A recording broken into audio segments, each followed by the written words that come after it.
એમને જમવાની વ્યવસ્થા છે, ધર્મશાળાઓ છે, એટલે અહીં તો અદ્ભુત શંકરનું શિવાલયની વિશે કોઈ કહી શકાય એમ જ નથી.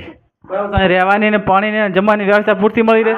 અહીંના જે જનતા છે ને એ જે ભક્તો છે ને અહીંયાને ભાઈ ભક્તો બધા આવતી જનતાને જમાડે છે અને પ્રસાદ આલે છે.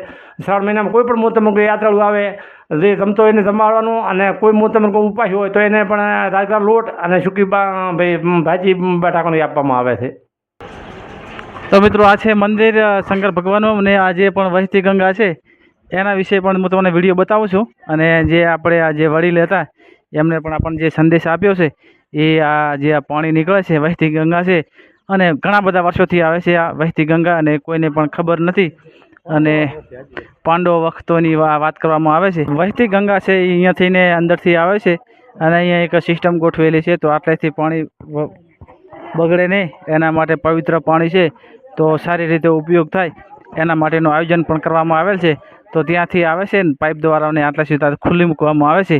તો અહીંયાથી વિડીયો સમાપ્ત કરશો. તો જય હિન્દ, જય ભારત.